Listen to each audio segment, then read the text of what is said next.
Yan guys, magandang umaga.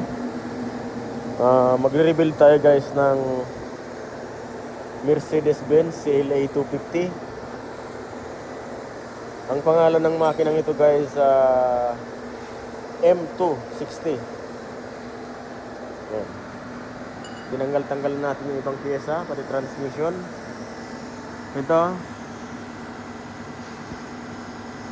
iingatan nyo itong magmasira or maben. Kasi guys, ito yung nagbibigay ng signal para magkakuryente ang ignition coil nyo. Yan. Ingatan nyo yung masira. Wag masira.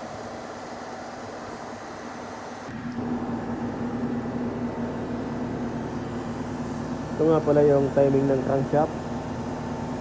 Yan. Tapos ang alignment ng DBT guys, ayan nakita nyo? Nasa baba. Yung sa intake DBT nasa baba ito. Tapos pagdating naman dito, wala. Ayan. Ngayon, tingnan nyo guys.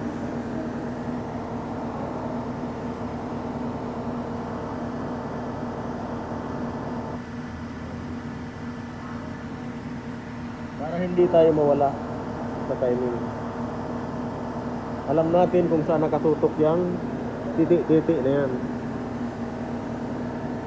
Tapos pagdating naman dito guys, sa exhaust, ayan, flat.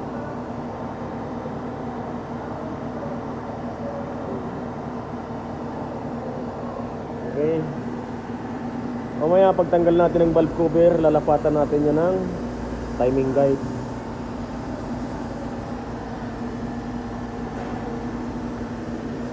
Lalapatan niya natin yung timing guide. Tapos ito guys, naka-camtronic yan.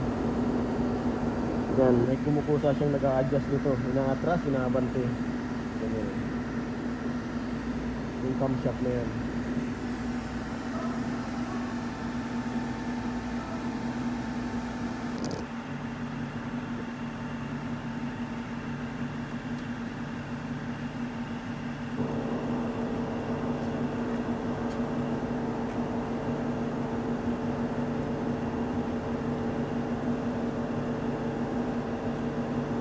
Tandaan nyo, mahaba sa unahan. Ayan.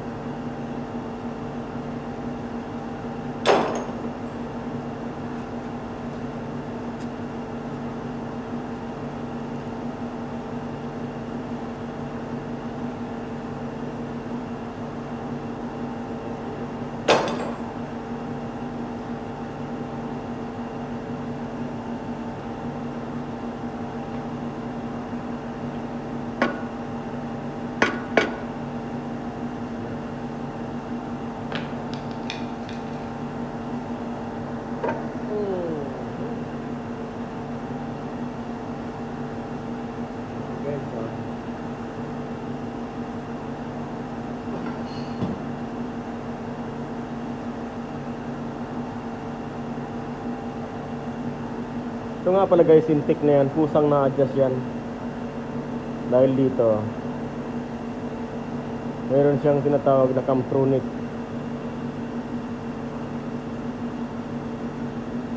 Yan. Tigas.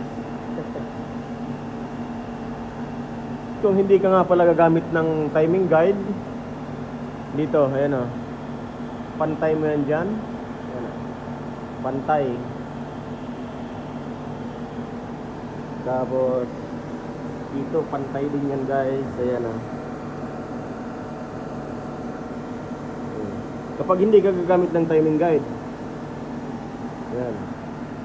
Tapos ang pagdating naman sa exhaust, ayan ayan, o saka ito pantay din yan. Ayan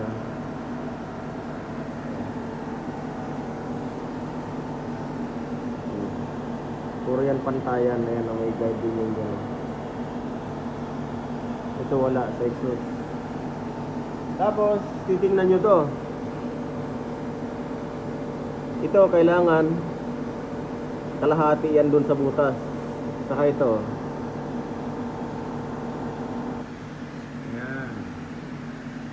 Okay, tapos ito guys, pag ganyan, nakauno yan. Nasa number 1 yan. Ayan, tapos ang piston na yan, crankshaft dito. Pwede rin dito.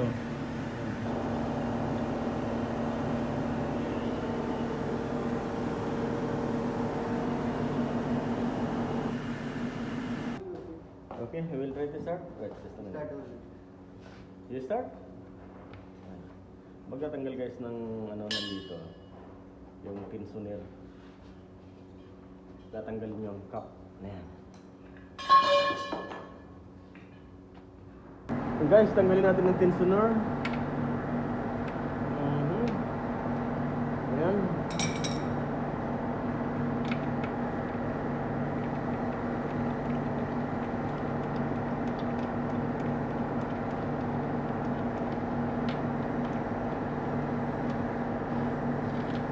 Number 17.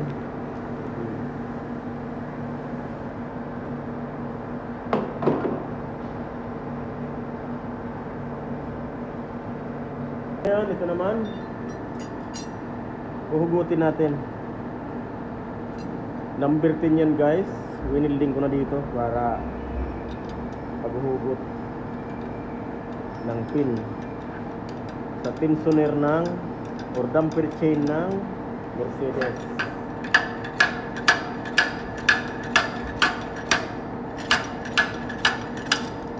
Ayan. May dalawang pin yan guys.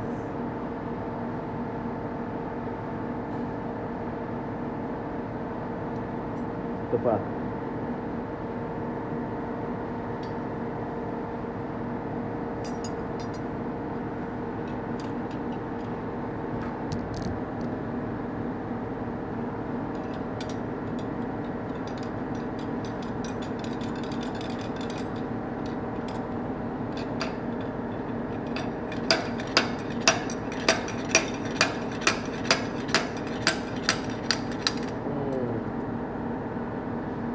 Dalawa yan. Ayan.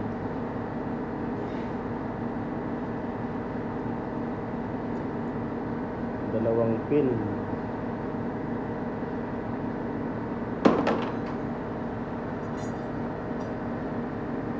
At dahil sa kailangan nating tanggalin ang DBT,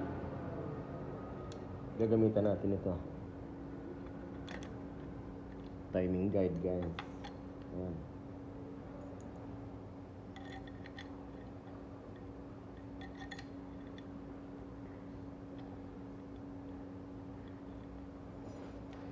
Gamitan natin ang timing guide. Ito pa.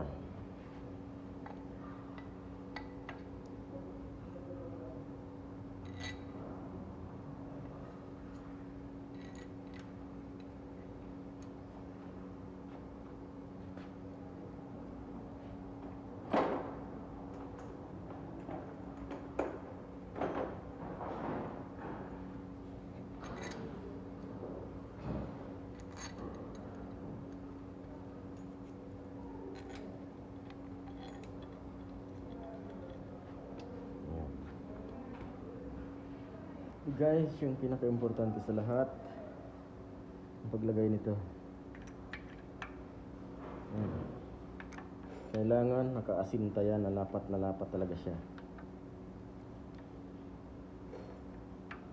Dahil kapag hindi,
Medyo disalign ng isa.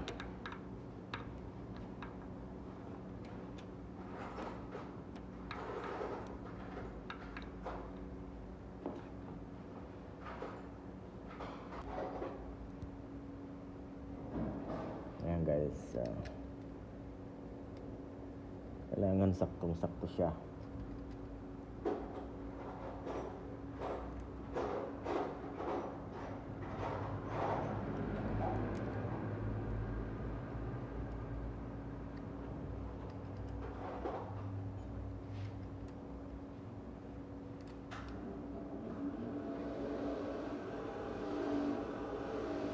Yan.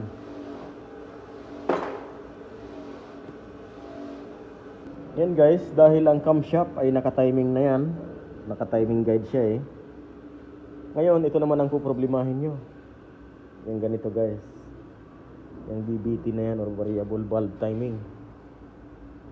Basta tatandaan nyo. Ito. Ito ha, ito. Yung ganyan. Nakapantay siya dyan. Ayan.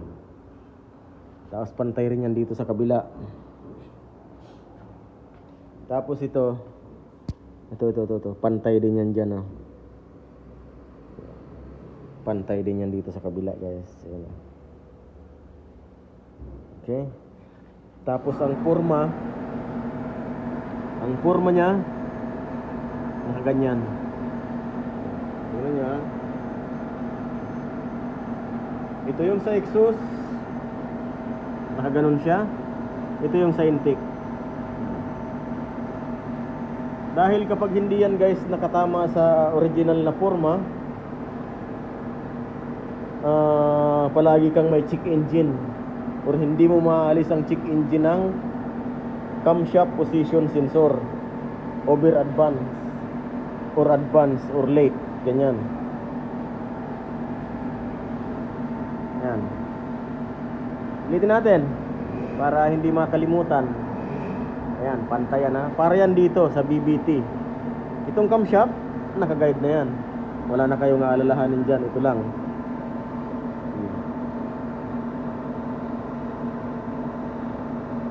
Ayan. Ulit lang natin guys. At ngayon, tatanggalin na natin ang BBT. Ayan ha. Tatanggalin na natin guys. Kailangan meron din kayong spanner na ganito. May butas sa gitna para eksakto dyan, no? Pangtanggal talaga ito dyan. Kasama ito ng timing guide guys na binibili.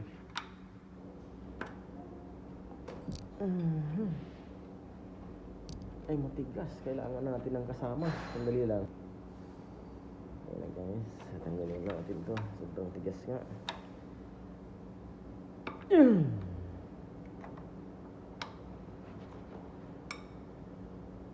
Kaputin ka na. Sige. Yes na. May gibo ka? Okay ka nun. Hindi na kaya. Ngayon sa kuwang karakulo na trabaho. Saka mag-alpi.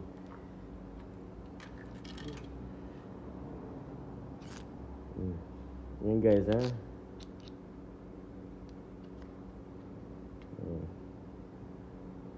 Wala yang anong tawag doon? Wala yang pin. Ayan o. Now kunin man hong gasolina sa tabo para malinisan ko ng timing guide. Kahit alin na jets ko dyan.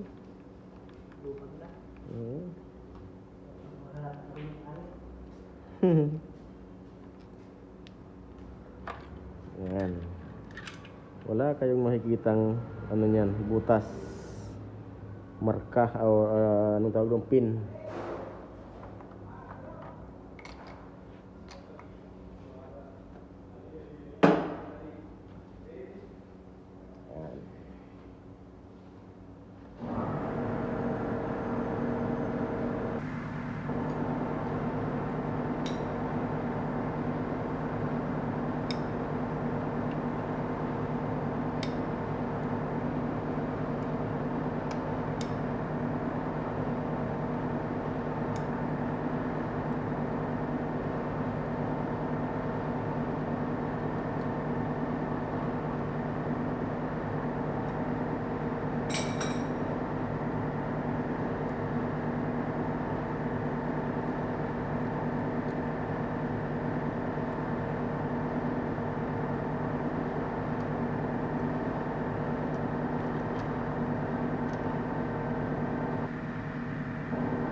Yan guys, dalawang klase ha.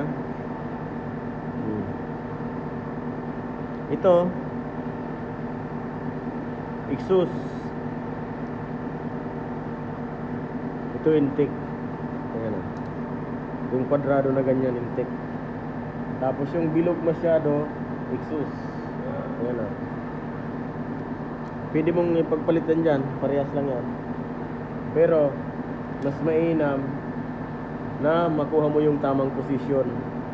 Ito yung intake, ito yung exhaust. Tingnan nyo ang angle. Intake.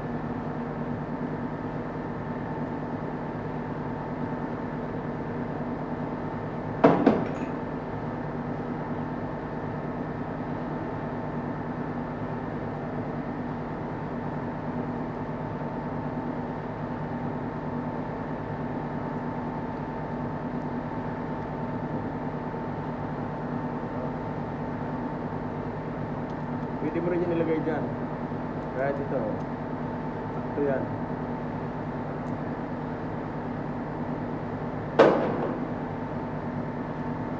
Pero mas maganda yung tamang posisyon.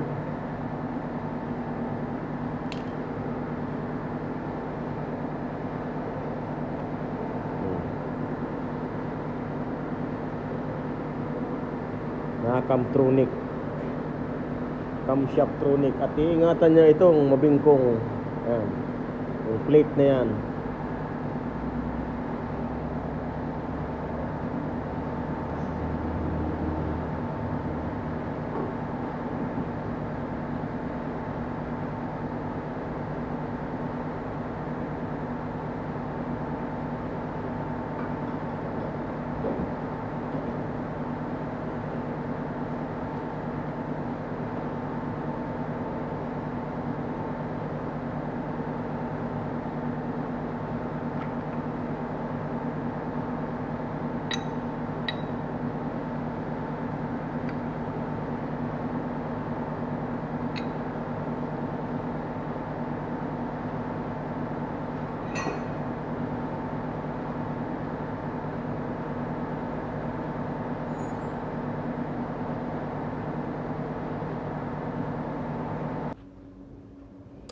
Guys,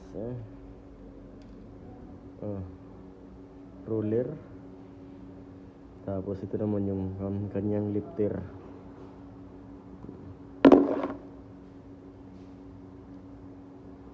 Once na ginalaw nyo yan guys, i-reset nyo yan. Yung roller, ang lifter na yan. Dahil pag hindi nyo yan i-reset, tukod ang balbula.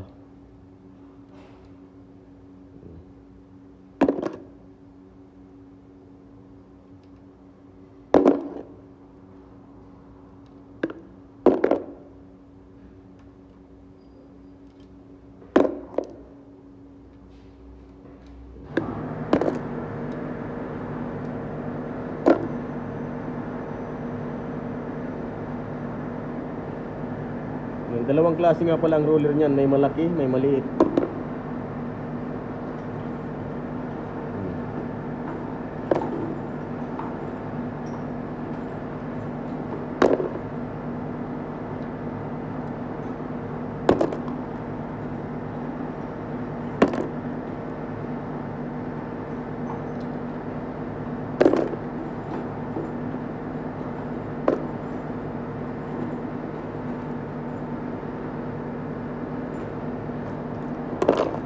Guys, tanggalan natin, sunod cylinder head.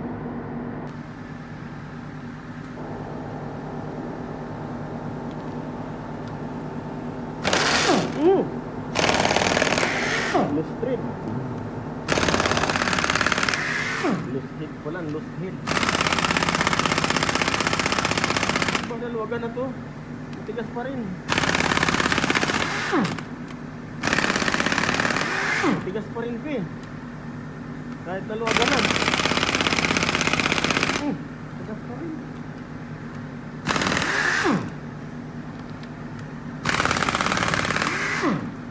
May isang ayaw na kasama.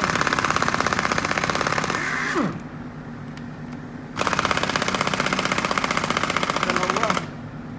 Bahaw ng oil na.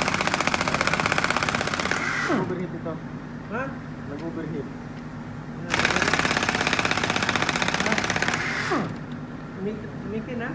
Iba? Ha? You buy for me? I have only this one. Ano guys, ang baho ng oil. Amoy, ano na, amoy latbi. Latbi. Amoy latbing hindi naghugas, ano pa eh.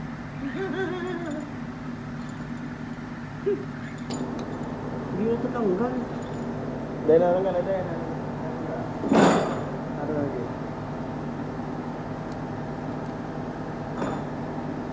Ay, hindi talaga matanggal kasi may ano pala, may guide. Tara. Angat. Amoy latbing na hindi naghugas. So, puro kamay mo, masugat. Nasa ano, basket na yun. Saan lagay? Dito. Ayan guys. Pinatawag na natin, tanggalin natin ang crankcase guys. Sige pe. Okay. Ayan. Kapag yung oil pressure naman ay nagwa-warning sa inyo sa ganitong Mercedes-Benz, titingnan nyo lang guys itong socket, yung connector na yan. Dahil kadalasan yan ang sira, napuputol ang wire sa loob.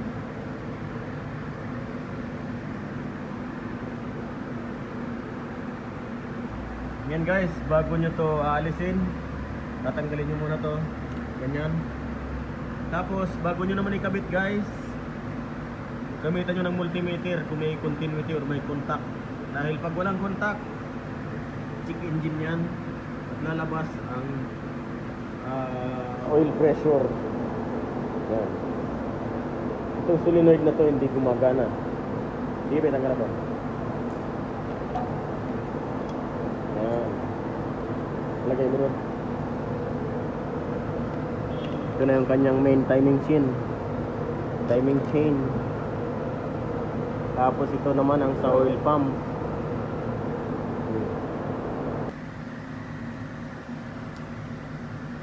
Yan. Tanggalin natin ang oil pump.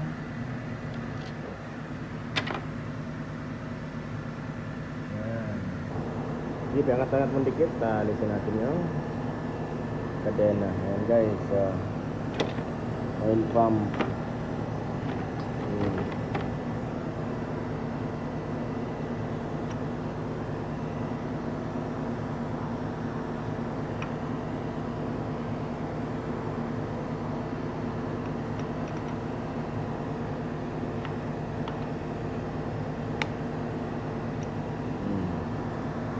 Tanggalin mo to pe. Oo.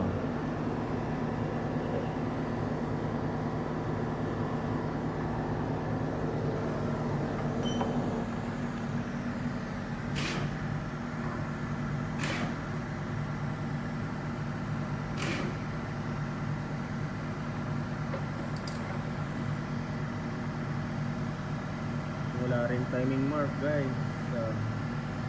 Dito ko na lang guys. Yung timing mark dito, bahala ka na kung saan mo ita-timing. Dito pa eh.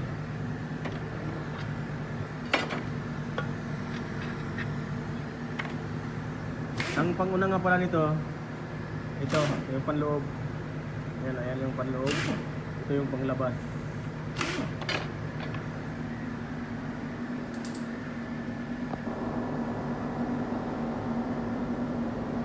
Tanggalin mo ito pa, ito tanggalin mo.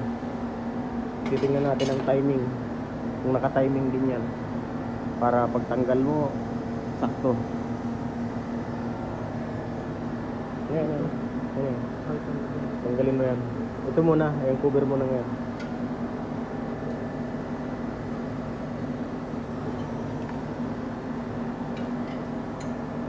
Kailangan naka-timing din yan ha.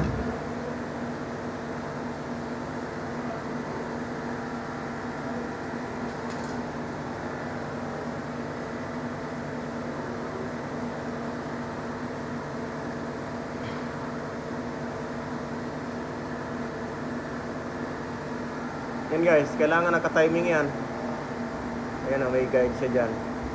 Dahil pag hindi yan guys naka-timing, magpo-vibrate yan. Ito timing ng main. Pagdating dito sa kanyang isang gear, dito naman kayo titingin. Nandiyan ang timing niyan. Diyan sa dalawang yan. Dahil hindi naman natin ito babaklasin, ito lang na housing para matanggal natin ang piston. Dito lang tayo titingin. Yan, dyan lang. Buo pa rin yan. Hindi hindi naman natin ihiwalay ang gear. Kaya hindi natin yan itatiming. Sige, gipe, tanggalan niya. 1, 2, 3, 4. Yun na guys. Ayan. Sige pa, hugutin mo na.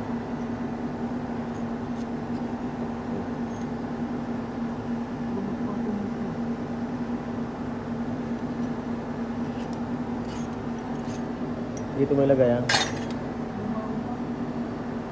Baho ng oil.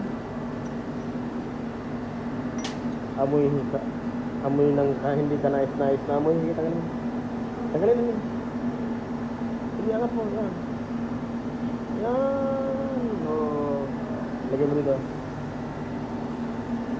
Yan, magtatanggal tayo guys ng piston. Ito na, napaghiwa-hiwalay na natin. Yung block, piston, oil balancer, crankshaft, cylinder head, timing cover, valve cover, saka yung camshaft.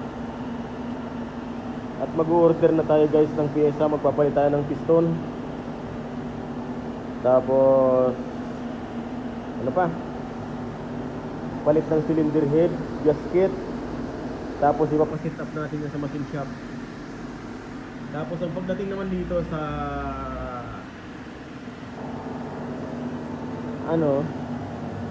sa kanyang hydraulic lifter, tayo ang magpapalambot niyan guys, hindi ang machine shop.